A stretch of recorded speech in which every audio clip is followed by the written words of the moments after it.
Welcome back to Aberdeen Proving Grounds Hidden History.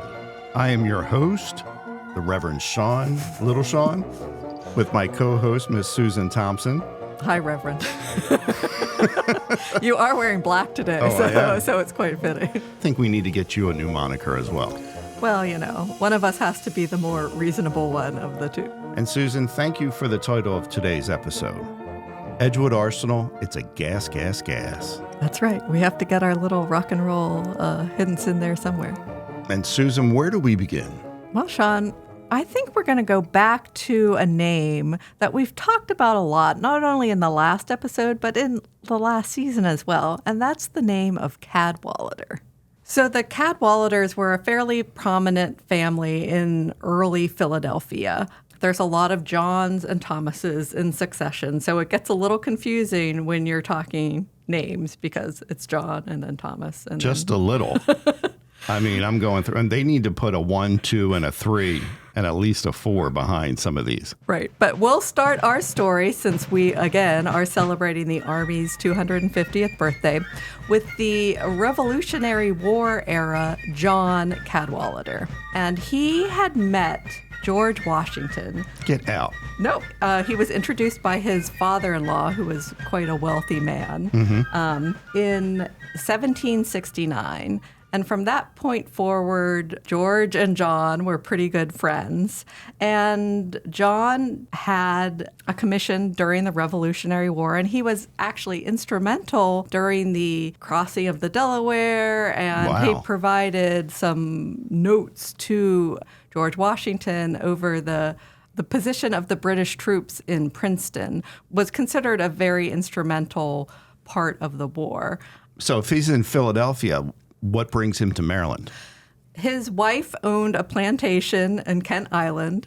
We've heard this story so many times. There's quite a strong connection between Aberdeen Proving Ground and Kent County, Maryland, because they're just separated by the water. And as we've talked about before, the water was a main source of transportation. So though he was firmly established in Philadelphia, his father-in-law had bought him a very swanky property.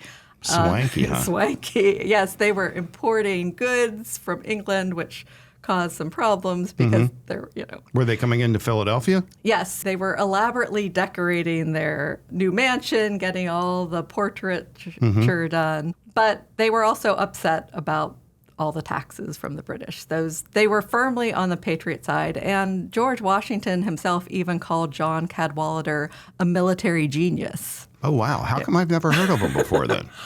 Well, he didn't continue to participate in the war much after 1778 or so. Like he declined 2 subsequent appointments later in the war. So he was basically just, providing advice and guidance, although he did end up dueling and shooting someone over the honor of George Washington. Well, of course. So that's always fun when you have some dueling, and the man's name was Thomas Conway. Oh, okay, I know It was this. called Conway's Cabal, and he was accused of trying to dethrone Washington as the general of the American army. And during the duel, I believe he shot him in the mouth? Shot him in the jaw and came out. He survived. He actually lived longer than John Cadwalader, but he did write an apology to George Washington over his perceived slight. So that'll keep your mouth shut too, as well. So the Cadwaladers were a kind of fiery Welsh family by descent. But John Cadwalader ended up dying pretty early at the age of 44 after he caught pneumonia while duck hunting in Kent County. Yikes. So, but the ducks continue to play a role in American history, in APG's history, in the family's history. So we will jump a couple generations to John's grandson, whose name was George Cadwalader, most likely named for George Washington. He was one of 5 brothers, but he was a lawyer. He was also had an early military commission, and he was quite a real estate developer and purchaser. Starting in the 1840s, at the time he was also serving in the Mexican-American War, he started buying property of what was called the Gunpowder Neck. So at one point, he owned the largest single parcel of land within the state of Maryland. Okay. It was 8,000 to 9,000 acres. It was the entirety of the Gunpowder Neck, which is now what is Edgewood. Because he was a Civil War officer, correct? Right. He was a Civil War officer, and actually he benefited quite a bit from his property at what is now Edgewood, which was called Maxwell Point. Oh, okay. Maxwell Point again. It was originally a hunting club. He bought it. He kind of expanded it into a mansion. It was kind of a summer house, but not only that. Oh. George was kind of a wild child. He was married, but he openly kept his mistress at the house at Maxwell Point. Whoa.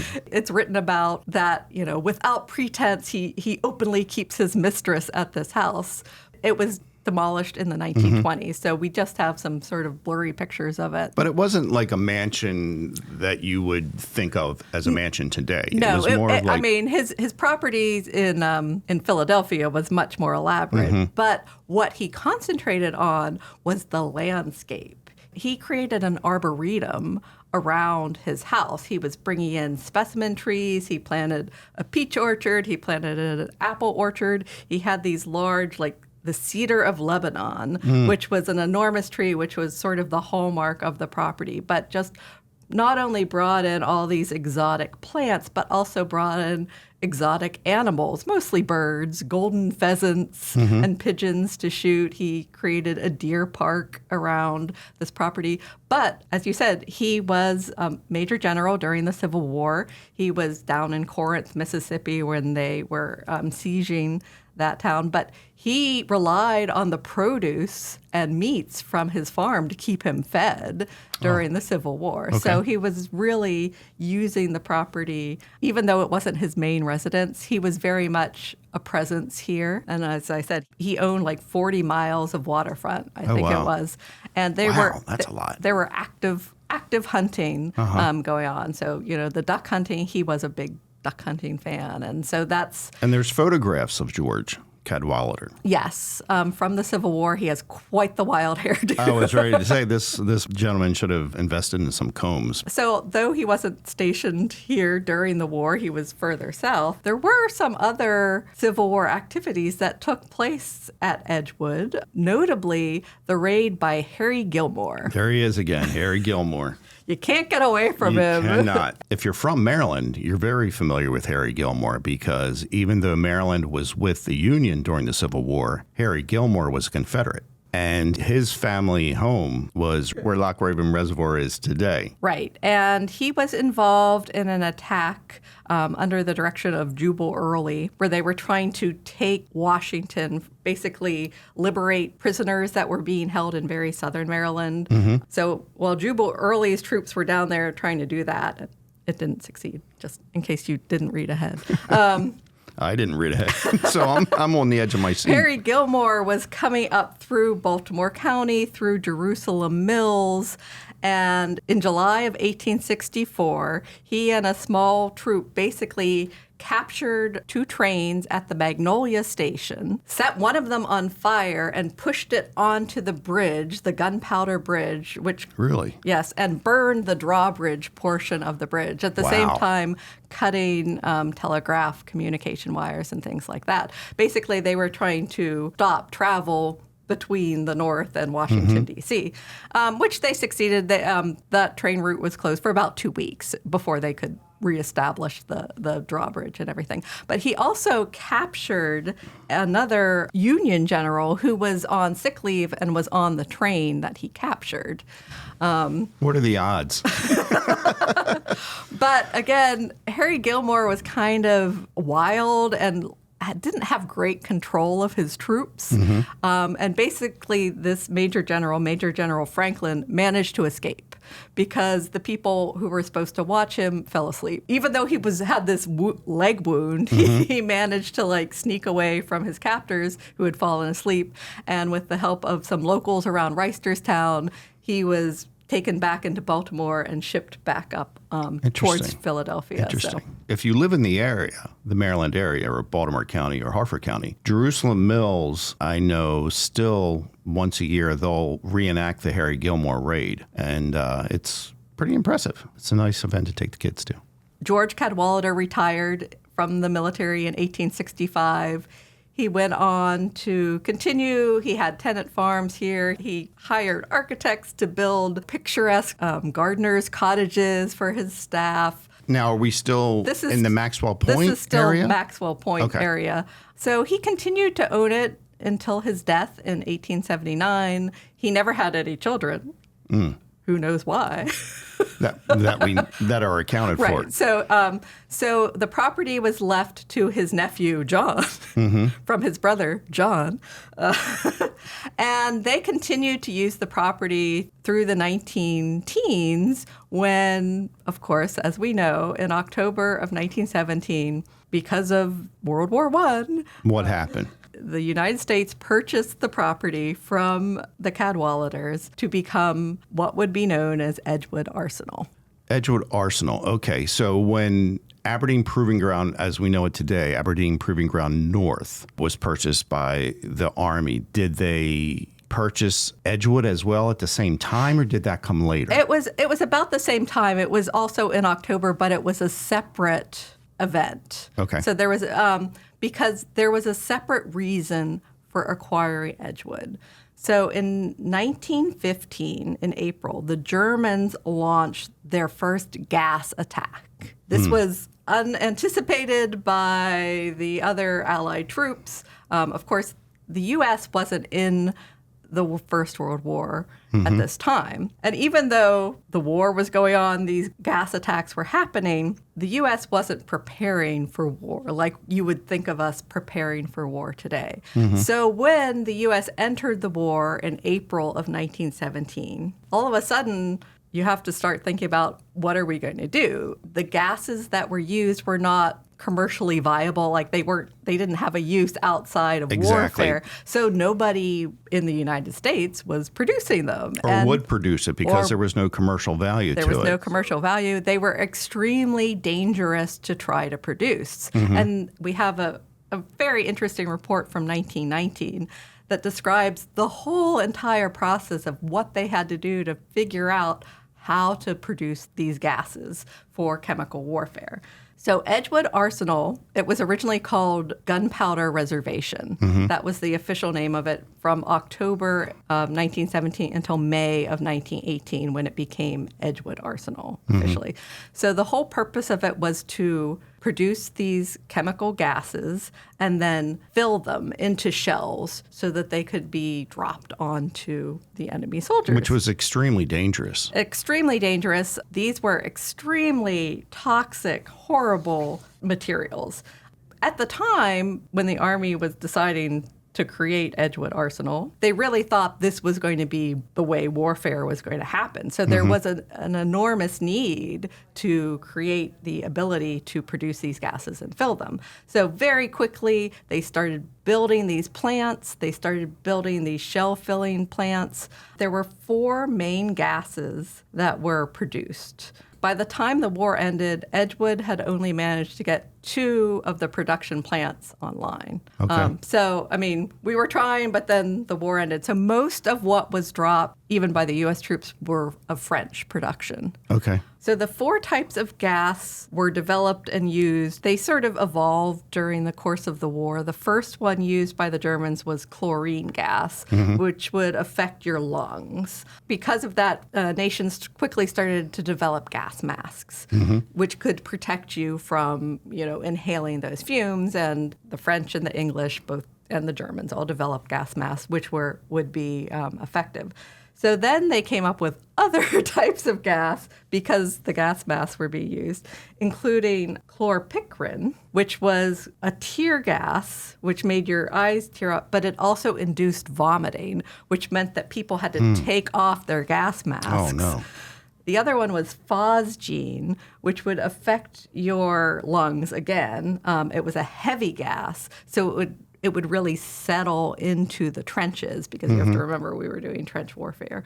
And then the last, and which ended up being the one that most people ended up using, was called mustard gas, which was never really a gas. It's a very thick liquid, but it has a heavy blistering effect. It would blister your skin. It would blister your eyes. If you inhaled it, it would blister your lungs. It had a great cause of increasing cancer for people like well after they had been exposed, like 25, 30 years later. Yeah, that's awful. So they were really very terrible, terrible things. So after the war, and as I said, we didn't get that much produced before the war ended. They established the chemical warfare section and put them over Edgewood Arsenal in about June. At that point, they sort of started transitioning away from offensive use of chemical weapons to defensive use and to develop protective gear. So that's really what Edgewood later became, more focused on the protective side of things and the defensive side. So figuring out ways to counteract the effects, like they basically have to spread lime over areas where mustard gas had been because that would counteract, and clean it because it would linger. So you had to be careful, like even after the attack had happened, it would still stick around. So 250 years. That's how long the U.S. Army has stood watch over this great nation, defending our freedom through every storm. In the bloodiest battles of the 20th century, American soldiers answered the call, fighting wherever liberty was at risk. In 1917, as the world was consumed by war, the U.S. Army entered a conflict like no other. In the trenches of France, soldiers faced barbed wire, poison gas, and relentless artillery. At Cantigny, they launched their first major assault. At Saint-Mihiel, they executed a swift and decisive attack, proving American strength. And during the Meuse-Argonne Offensive, the largest battle in U.S. history, they shattered enemy lines, helping bring the war to its end. Well, just to help our audience, for people who may not be familiar with Army terms, what is known today as APG North, which was a proving ground. Right. Where weapons go to be tested, proving that they work, and so on and so on. And 20 miles, is it 20 miles south or 20-minute drive south? 20-minute drive, yeah. I don't know how many miles. I don't know what you would do. Yeah, I guess we should have researched that one. You take the train. You take the train. Is Edgewood, which, like you said, was an arsenal. Right, which meant they were building weapons. Okay, great. That's what an arsenal is. So they were creating the gas, they were filling shells. So those were two separate processes. And they were pretty much right where industrial part of Edgewood was, sort of right where you come in the gate currently on Hoadley Road. So if you know the area just south of where the credit union is, it's across from the fire station that's currently there at Edgewood. That area was where the filling plants were. And there was a big power plant, which was the oldest remaining government building on Edgewood, that was meant to power the shell filling plants. So there's still elements of the World War I industry evident today, but it doesn't look anything like it would have back then because this place was hopping. Yeah. In 1917, 1918, at the peak, there were 7,400 soldiers at Edgewood because they had to use soldier labor because it was considered too dangerous to use civilians for these processes. Because really to fill the shells, you had to cool the gases so that they would be liquid. Yeah. So it was a very involved process. But some of the shell dumps, which were where they would go and they would fill them and they would paint the shells and they would test them to make sure that they didn't leak. Those shell dumps still exist. There's one building that kind of looks, I've always thought it kind of looks like a train station. That was a hand grenade filling station. Oh, okay. And basically the hand grenades were used for like white phosphorus and stuff. It was a smoke screen kind of thing. And I remember when working down there, I had a chemical corps colonel who was in charge of my group. And he remembered being a young soldier and having to go out to the field next to the credit union because it would just start spontaneously smoking. And that was from all the white phosphorus. Oh, wow. So they basically had to go like rake it down because that's what it would do. It would produce all this smoke. So on the east side of Hoadley Road, was where the shell filling plants were. And then on the west side of Hoadley Road was where the chemical plants were. And for the most part, those don't exist anymore. Okay. There's little bits of parts of buildings and parts of plants or big buildings and warehouses and things like that. But most of it altered over time. You really don't want to disturb the earth down in Edgewood. No, you don't. That's a reminder for anyone who may be living down there. But you have some interesting family connection, a little bit to. It's not really directly to Edgewood, but it's sort of about. Oh, do I now?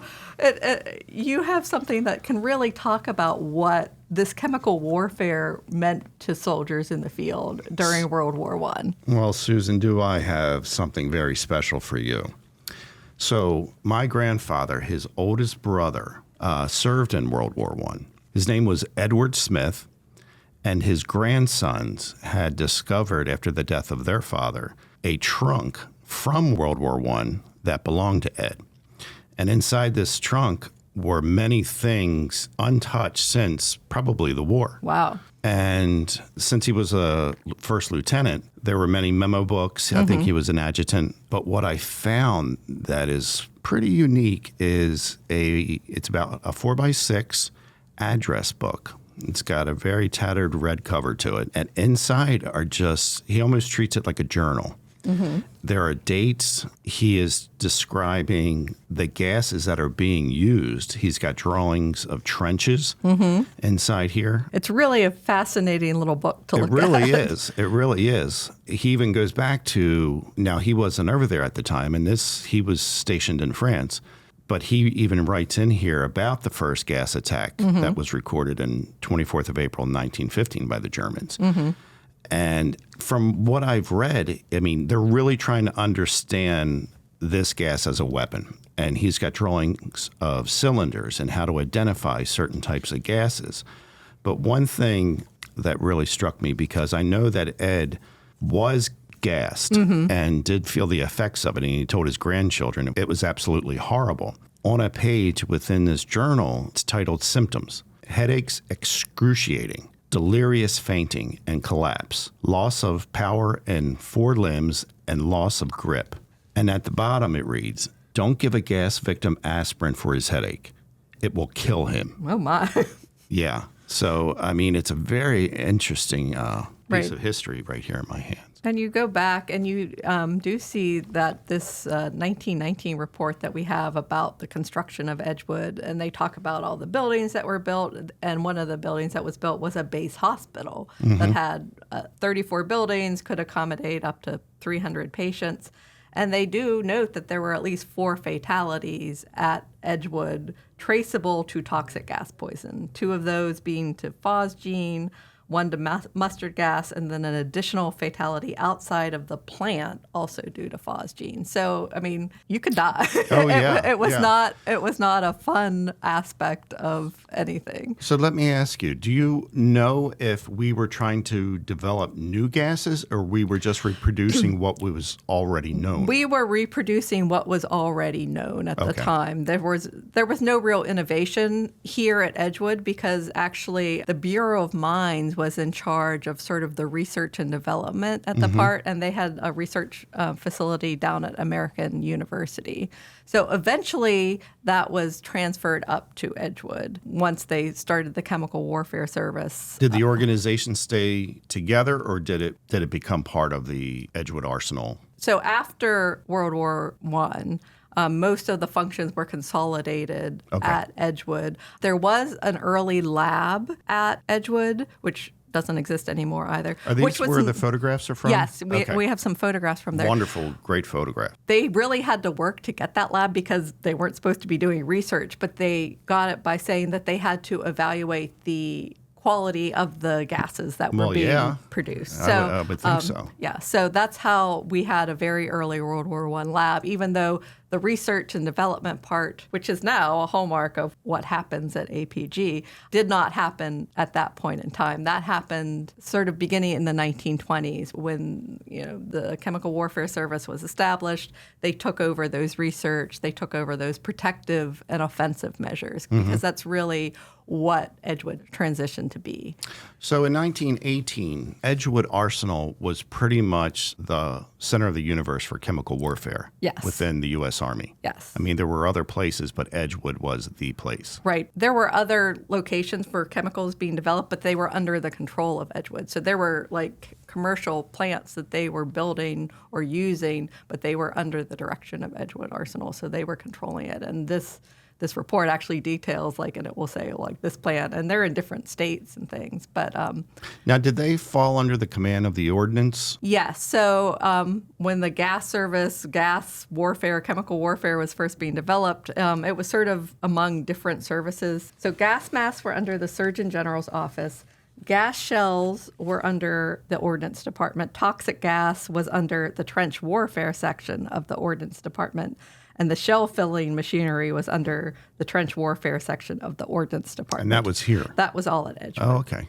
Interesting. So the purpose of Edgewood was twofold: the procurement of toxic gas supplies, either by direct purchase or developing them, and then the loading of the material into shells, which we talked about. And actually, evidently, the loading was fantastic because there were shells that were sent to France, and when they were assessing them after the fact, there wasn't a single leak or anything. So, I mean, they did a fantastic job filling their shells. So, but the problem with these chemical weapons is that they continue to exist. You know, the U.S. Yeah, what do you do with them when the war is over and you have this stockpile? So there was a stockpile, and in 2005... 2005? Susan, they cleared... this episode's about 1918. Right. So, but that was when the last of the mustard gas stores was cleaned up. So this was sitting down in Edgewood all this time? Yes. Wow. There were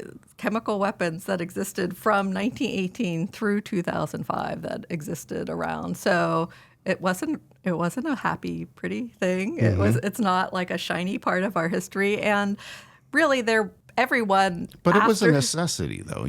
Well, it was a necessity because we were being attacked with gas. So you had to figure out how you can survive that and counter that, which is basically what the U.S. Army was focused on after the World War I. From 1920 forward, it was, as I said, more about offensive and protective measures. Well, they could have been thinking this is the way we're going. This is the way warfare is now going to be fought with gas. So, it evolved a lot over, during all the wars.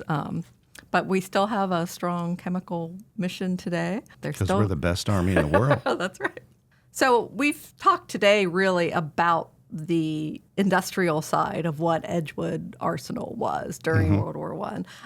There were certainly other aspects to it. There were World War I barracks, which I was intimately familiar with. We know. Because I had my offices there for a long time. Many of those have now been demolished, which it's very strange to go down there now and see just flat land where there used to be these World War I barracks. But there were other activities that started taking place too, and something that we're going to talk about for our next episode of APG's Hidden History is... Please do tell. is the development of, a lot of people have heard about it, but they're not really sure what it is. It's called Fort Hoyle. Fort Hoyle. Fort Hoyle, this weird little blip of history here on the Proving Ground. Right, but we're going to plan to talk about that and sort of more of the lighter side of Edgewood Arsenal on our next episode. As we keep chugging along on this very special 250th anniversary of the U.S. Army. So far this season, we've kind of touched on the Revolution. Right. We're up to World War I. And Fort Hoyle, when did that exist? Fort Hoyle began in the 1920s through the early 1940s. So it was a between the wars kind of activity. And everything always gets lost when it's between the wars. That's right. So, but we don't forget we touched on our little bit of Civil War. We did. Association as well. So we're moving our way forward. So by next episode, we should be well into World War II is what I'm thinking. No, we're going to talk about between the wars next episode. Okay, let me re-say that. Next time. I am your host, Sean Kief, along with my co-host, Susan Thompson. Thank you for joining us.